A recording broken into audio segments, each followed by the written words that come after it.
2 days after the inaugural State of the Nation address by President William Ruto, and Kenyans continue to express varied reactions over the issues that were proffered, with Azimio leader Raila Odinga now calling on the government to reduce on taxes and also to cut down on government's budget. Sentiments that have also been echoed by the Kenya Conference of Catholic Bishops, especially when it comes to tax reductions just yesterday. Your own KBC Lunchtime News. I'm Doreen Arange. My co-anchor is Lucy Maura. Welcome to the broadcast. We begin in Kitui County, where search for the body of a 70-year-old man who drowned in River Ithekete in Kitui West, Kitui County, are yet to bear fruits. The man is believed to have stumbled into the river, which had broke its banks due to the ongoing heavy rains in different parts of the country. The exercise, which has entered its fourth day, has seen a multi-agency approach from the county government disaster management units aided by the Kenya Red Cross. Kitui County Senator Enoch Wambua, who took part in that specific exercise, has called upon residents to be cautious and vigilant to avert such kind of tragedies. Nguo zake zilipatikana hapa tu karibu na mahali tumesimama. Nakuja kushirikiana na watu wetu kutafuta mwili wa mtu wetu. Tangu asubuhi tumekuwa tukichimba kwa mchanga, tukutumia generator kupamp maji ambao yamekusanyika. Tukiendelea tu na kumtumainia Mwenyezi Mungu ya kwamba angalau utampata mtuku, na pia niendelee na kuhimiza watu wetu kwa heshima zote, tukikuja tufike kwa mtu na tupate kuna maji. Haijalishi unaenda wapi, haijalishi unaenda kufanya nini, tafadhali usijaribu kuvuka mto kama mto uko na maji.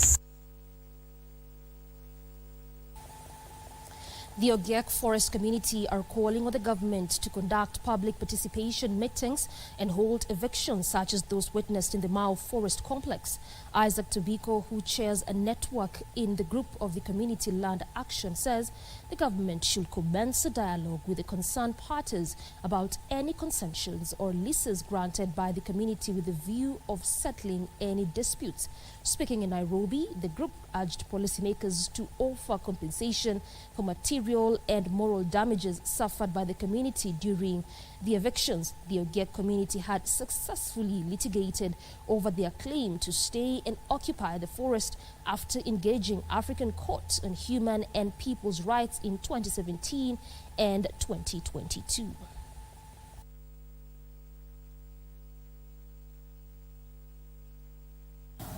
We would therefore like to ask the Office of the Attorney General, being the last line of defense in protecting the rule of law, and to enable the following. 1. Immediately stop the evictions of the Ogiek in Sasimwani village, Narok County. 2. Advise those government agencies carrying out the evictions of the existence of a legally binding ruling of the African Court of Human and People's Rights that demands the government of Kenya to respect and implement it. To matters education now, and the institutions of higher learning have been urged to foster accessibility to higher education and support student success. Speaking during the inauguration of the very own program, KCA University Vice Chancellor Professor Isaiah Wakindiki says such programs will alleviate financial barriers, ensuring deserving students can pursue their academic aspirations without the burden of excessive financial strain. The newly established foundation, named KCAU Foundation, is set to become a pivotal force in championing for educational equality.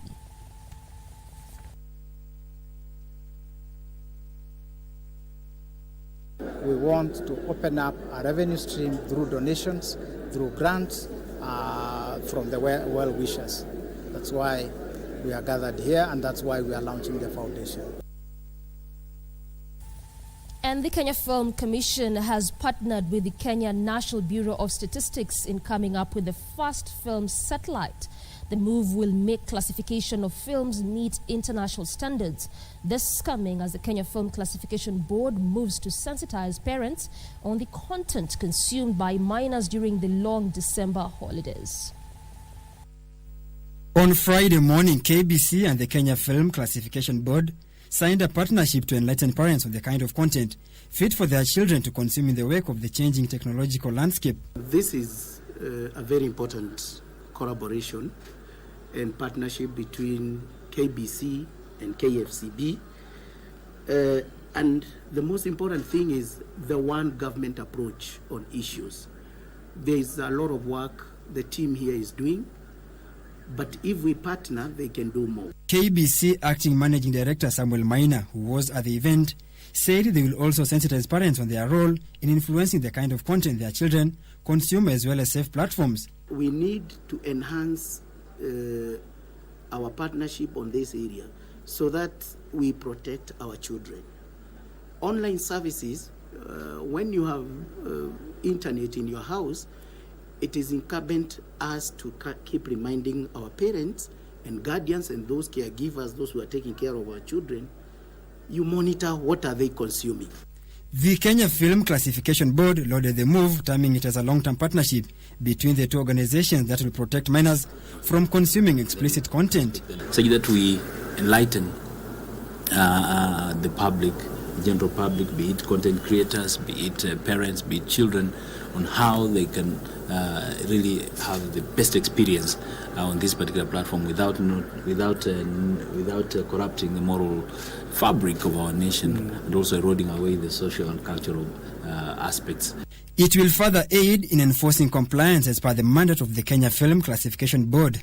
Concerns of compliance as something that has come to our attention, and with this we really wanted to have this forum that we start a conversation on how we can attain compliance. KBC will also use its platforms to create awareness and enforce compliance. So the issues of compliance are very key to us. And if there is any area we can collaborate, and especially you people using our platforms on radio stations to educate people on compliance, that is an area we can provide airtime. This partnership comes as a majority of learners are currently at home following the start of the 2-month school holiday. Turning the crack to politics now, Nyamira Governor Amos Nyaribo has called for equal development of all parts of the country, despite one's political leaning. The county boss, however, said leaders should not shy away from correcting the government where it goes rogue. Speaking Friday night in Nairobi, at Nairobi Hotel during a Thanksgiving ceremony of nominated Member of County Assembly Michelle Omoyo, Nyaribo called for unity of purpose in delivering services to the electorate. At the same time, the governor has urged leaders to uphold democracy. Lakini ile iko shia yetu kwa national cake tuna demand. Baadhi wanaenda wrong, tunawakosoa. But we are not in war with the government. Lazima tujipange, tukuwe na party. It's not division of the national government or segregation. But charity must start somewhere. Ndio tukuwe na national party inaitwa UPA. You are shareholders and partakers in our journey to make sure that our people are where they belong. And that call for equal development is what takes us on our first break. We recoil with plenty more of what is making news this hour.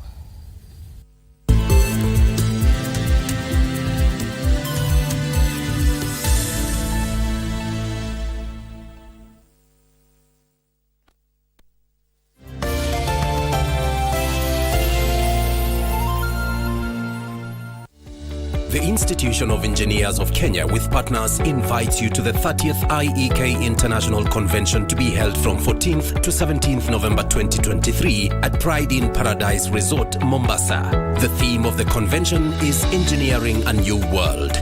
Over 4,000 delegates across all sectors in the engineering fraternity are expected to attend both physically and virtually. Register, attend, learn, network. You can't afford to miss out. Follow this event live on KBC Channel 1, our official media partner, on the 15th and 17th of November 2023. Patel! It's Sanjay. Why does everyone think our names are Patel? My name is Sanjay, period. Sanjay. I want to marry 3 wives at the same day. They both say at the same time, I do. Wanaume wacheni umpeya. Just speak it out so that every one of us can get it a choke. You won't understand it, even if we drew it for you. Hey! Mayo! Guys, are we about to witness a case of domestic violence? Man down. We have to save Kinanzi. We have to save our homeland. Wait. Listen, girlfriends.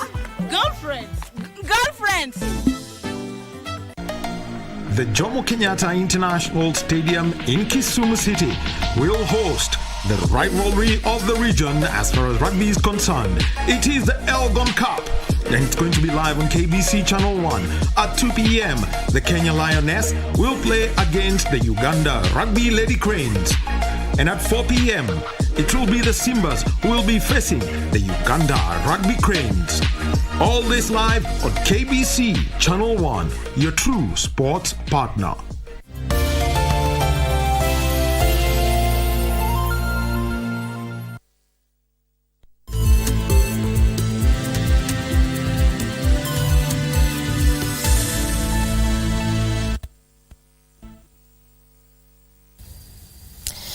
Welcome back. Moving on, Kenya will continue to nurture and support artistic talents as a way of promoting the well-being of young people. This was the message during the launch of Nairobi's new gallery. Principal Secretary for Culture, Arts and Heritage, Umi Bashir, said the opening of the gallery was the start of a journey to not only preserve the country's rich cultures, but also serve to shape the country's cultural diversity and identity. Friday evening at the Global Trade Center GTC Towers in Nairobi, art enthusiasts took time to admire the captivating visual journey of Kenya's capital Nairobi from the 1800s to its vibrant modern era, displayed skillfully as a work of art. We did a photo comparison from back in the days to the current state of Nairobi, and we're going to have the gallery up for for some limited period of time, and it's going to be open to the public. Principal Secretary for Culture, Arts and Heritage Umi Bashir, who launched the gallery, said that the government is committed to embracing and nurturing young talents. We try to nurture our creatives, our cultural heritage, being part of it. And you see, culture is not static, it's evolving. So as a government, we strongly support creatives. Nairobi County Executive Committee members for Inclusivity, Public Participation and Public Service, Dr. Anastasia Nyalita, who represented Governor Johnson Sakaja, said that even as we look at the outstanding transition of Nairobi County, this year's Nairobi Festival will be different from last year due to a new zone added among other activities. We have an esports, which is the first time we're having an esports. You know, esports is one of the upcoming games, so we'll have a very nice space for that. We'll have a maze. So the maze will be, telling the story or photos, pictures of Nairobi from 1899 to date. As a build-up activity towards the Nairobi Festival, Nyalita added that a caravan will be moving from one sub-county to another in search of talents and providing platforms for young people. So we will go from sub-county to sub-county, scouting for talent. There will be competitions. There will be winners announced on the last day of the 17th of December. But beyond that also is that what platform we provide to capacity builders so that we ensure that they actually make it a business. Because as far as we are concerned, and also in line with Governor Sakaja's manifesto, it's creative and economy. Pauline Nasimil for Lunchtime News. Indeed, some rich culture on display there. Speaking politics now, President William Ruto is expected in Makueni County for the national tree planting exercise at the Kitui Water Catchment Area in Makindu on Monday. Leaders and residents from the county have expressed their expectations from the Commander-in-Chief and want him to address the pertinent issues, among them high cost of living, during his anticipated rally at Makindu after leading the tree planting day. President William Ruto, who jetted out of the country on Thursday night for the Saudi Africa Summit in Riyadh, is expected to come back later this week and lead Kenyans for the national tree planting exercise on Monday. The head of state will lead the exercise at the Kitui Water Catchment Area in Makindu, Makueni County. Kibwezi West Member of Parliament Mwengi Mutuse has welcomed the president, calling on the local leaders to embrace the president's visit, as the residents hope the commander-in-chief will offer solutions to the current economic hardships they are undergoing. Kwa hivyo niwaulize viongozi wote wetu wa Makueni, viongozi wetu wote wa Ukambani, wakati rais tulimuona ameenda Siaya, magavana wote wa huko walikuwa hapo, na huko ndio Raila ametoka. Wakati alikuwa wabunge wote walikuwa hapo. Niwaulize watu wetu, tushikane mikono, tukae na rais, ndio tuweze kuona jinsi ambavyo the 85% ya resources ambazo zimeachwa na national government zitaweza kufikia watu wetu. Tunataka barabara ziinuliwe, ziwekwe kiwango ya hali ya juu, zingine ziwekwe lami, zingine ziwekwe maram, na hata hivyo tunataka upande wa maji uimarishwe kabisa. Manake huku kwetu hakuna mahali ambapo tunaweza kuwa na ile water collection. Hadi dams hakuna ambazo zinaweza kuimarisha msingi wa kilimo. Meanwhile, the United Democratic Alliance UDA Brigade held a grassroots members sensitization for the East Rift region that comprises of two counties of Laikipia and Nyahururu. The drive aims at educating its members on the forthcoming nationwide elections in December. Nimekuwa tu kila wakati pande ya ODM, lakini leo naambia watu wa Laikipia wote, mkiwa mahali muko, mimi sio mtu ati ya kutangatanga, nikisema nimesema. Mkutano ni ya kuhimiza na kuambia watu kuwa tarehe 9 wajitokeze, waweze kupiga kura, waweze kuchaguliwa kutoka pale polling center, wapande mpaka county. It's very important to sensitize the voters and especially UDA members, because we really want them, to feel part of the party and to own the party and become officials and representatives of the party. Elsewhere, differences have rocked the nominations within KANU branches, with some candidates citing foul play during the exercise. Sasa nilitakana nipate nomination na nikagazetiwa number 2 kwa list. Aliyegazetiwa number 1 ambaye ni MCA sahi si voter register wa Kakamega, ni voter register wa Marsabit, na hata hayuko kwa register ya IEBC. Kwa hivyo nikaenda kotini, tribunal court, wakanipa order ambayo ndio hii ya kwamba yeye atolewe, astahili kuakilisha wamama wa Kakamega. But sasa IEBC ikasema niende nilete order ingine, ati order yangu ilichelewa kufika IEBC. We are people. You must go with our wants. Hakuna venye sisi tumeenda ground. We as youth tumeenda ground. Tumepolish KANU in this county. Kakamega County hakuna mtu alikuwa anajua KANU. Tumetembea na Mama Amina.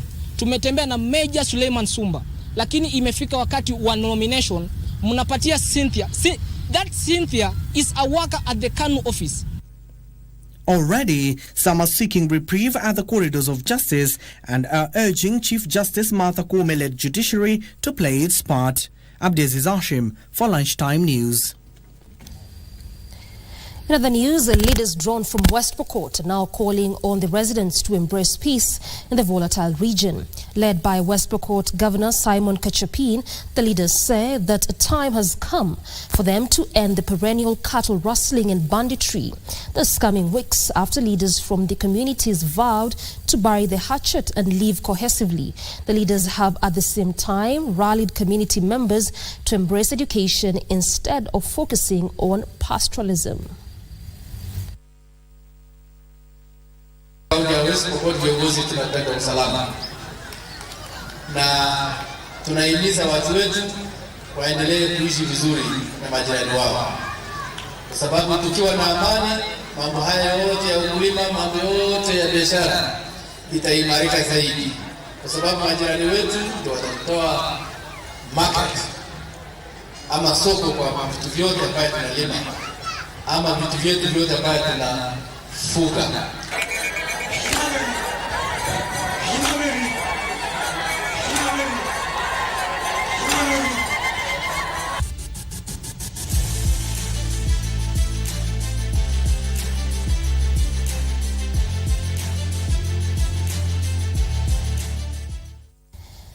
On that sports bit now, Celta Vigo suffered their third defeat in their last 6 La Liga matches in a 7-goal thriller away to Atletico Bilbao, leaving them in the relegation zone with just 7 points from 13 matches. Celta Vigo opened the scoring through Iago Aspas in the 25th minute before Oihan Sunset equalized for the hosts in the 37th minute.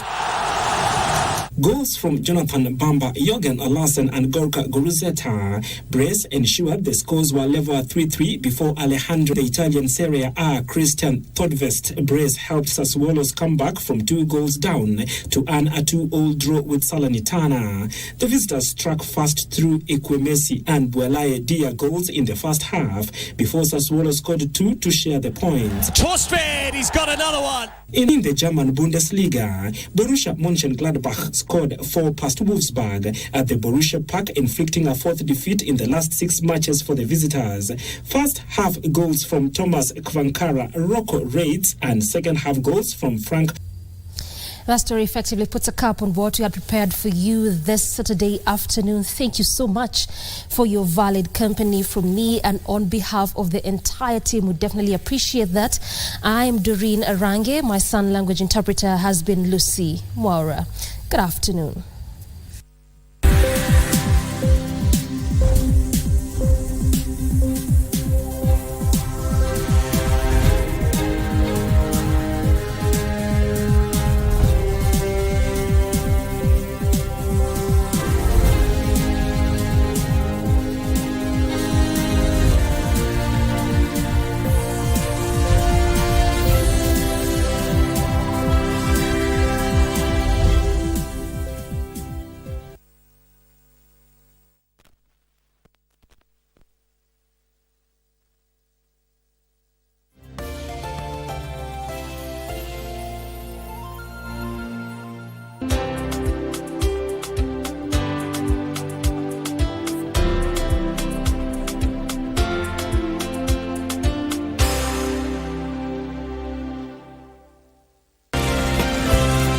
Did you do that? Amador, you killed her.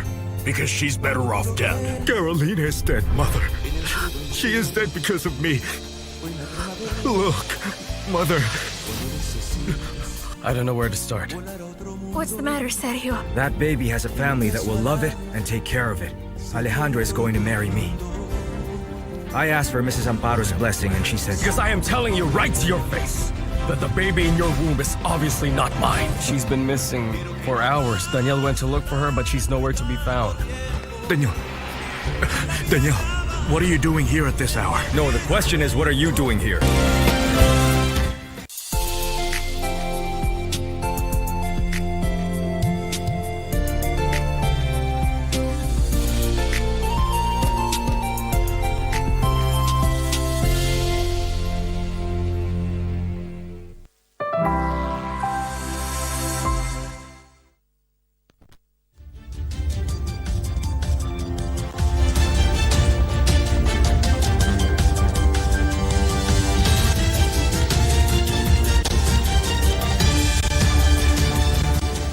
Barabara kabisa mtazamaji, natumai mzima mahali popote ulipo. Mchana wa leo ni fahari yetu kujumuika nawe kwenye makala mengine ya Dunia Wiki Hii. Kumbuka ni makala ambayo yanaangazia taarifa za kimataifa yaliyoandaliwa na kuletwa kwako na shirika la utangazaji humu nchini kwa ushirikiano na shirika la Xinhua kutoka China. Kama ilivyo ada kwenye makala haya, mtazamaji, tumekuandalia mengi kutoka rubaa za kimataifa, ikiwemo taarifa kuhusiana na idadi ya Wapalestina waliouawa huko Gaza yapita 10,000, huku mzozo huo ukiingia kwenye mwezi wa pili na mkasa huo kuhitaji mkataba wa dharura wa kusitisha vita kwa sababu za kibinadamu. Kadhalika, pande zinazozozana nchini Sudan zashtumiana kuhusiana na mlipuko uliotokea kwenye kiwanda cha kusafisha mafuta. Kando na hayo, Libya yawarejesha nchini mwao zaidi ya wahamiaji 600 kutoka Misri ambao hawakuwa na vyeti. Ndizo baadhi ya taarifa ambazo tumekuandalia japo kiduchu. Tunatoa mwaliko mapema sana kwa hizi na taarifa nyingine lukuki. Twende sawa katika kipindi Dunia Wiki Hii. Karibu sasa mtazamaji kwenye makala haya. Mimi naitwa Beatrice Gatonyengetich. Karibu sana, mimi ni Isaac Lemoka. Karibu mtazamaji, tunaanzia nchini Palestina ambapo mzozo baina ya Israel na kundi la Hamas ulifikisha mwezi mmoja tarehe 7 mwezi huu, ambapo takriban wa Palestina 10,000 wameuawa tangu tarehe 7 mwezi uliopita huko Gaza, miongoni mwao watoto 4,000.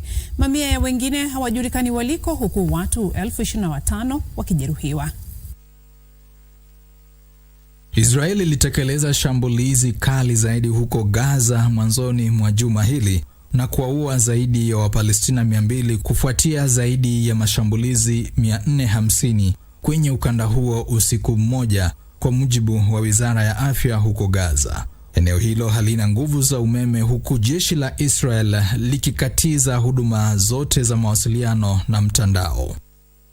Mwezi mmoja tangu mashambulizi hayo yalipoanza, Israel inatekeleza mashambulizi ya nchi kavu mbali na yale ya angani, huku jeshi la Israeli likisema limefaulu kugawa eneo la Gaza katika pande za kusini na kaskazini na kuzingira sehemu kuu jijini Gaza. Umoja wa Mataifa ulisema kuwa zaidi ya watu milioni 1.4 wamepoteza makazi, hii ikiwa takriban 60% ya jumla ya wakazi wa eneo hilo. Kadhalika, thuluthi moja ya hospitali na thuluthi 2 za kliniki huko Gaza haziwezi kutekeleza shughuli zake, huku zile zilizosalia zikikabiliwa na uhaba mkubwa wa vifaa vya kimatibabu na mafuta, huku zikuhudumia idadi kubwa zaidi ya wagonjwa. Jeshi la Israel lilishambulia kambi 3 za wakimbizi za Al-Magazi, Al-Bureji na Jabalia, ambapo zaidi ya Wapalestina 50 waliuawa huku mamia ya wengine wakijeruhiwa. Vijana wa Kipalestina walikabiliana na vikosi vya Israel kwa risasi na vilipuzi vya kujiundia kwenye ukingo wa magharibi mwa mto Jordan.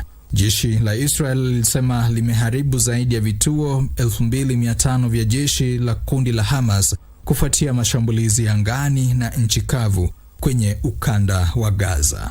Nikiripotia Dunia Wiki Hii, mimi ni John Madanji. Na huku mapigano makali yakiendelea kwenye ukanda wa Gaza baina ya Israel na kundi la Hamas, hatua mbalimbali zinachukuliwa na jamii ya kimataifa kujaribu kutatua mzozo huo na kuwasaidia waathiriwa. Katibu mkuu wa Umoja wa Mataifa Antonio Guterres aliwaarifu wanahabari kwamba kutokana na janga linalojiri katika ukanda wa Gaza, mkataba wa kusitisha vita kwa sababu za kibinadamu ni suala la dharura.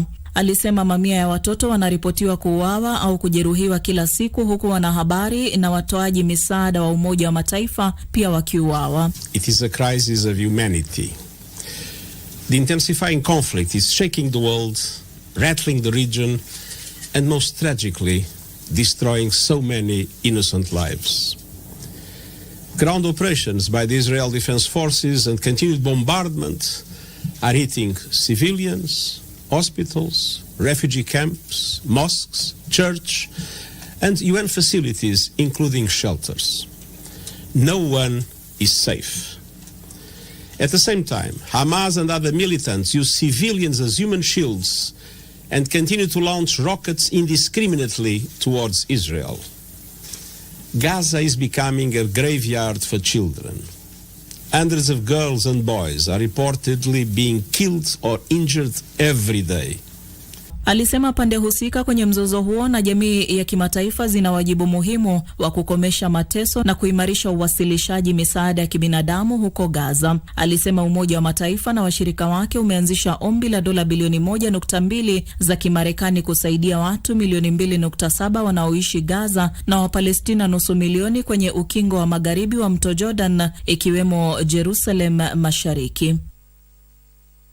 Nazo Uturuki na Marekani zilikubaliana kuhusu umuhimu wa kuwasilisha misaada ya kibinadamu huko Gaza na usalama wa raia wakati wa mkutano kati ya waziri wa mashauri ya nchi za kigeni wa Uturuki Hakan Fidan na mwenzake wa Marekani Antony Blinken. Blinken pia alishauriana na rais wa Palestina Mohamed Abbas jijini Ramallah, ambapo walikubaliana kuhusu haja ya kukomesha vita mara moja huko Gaza.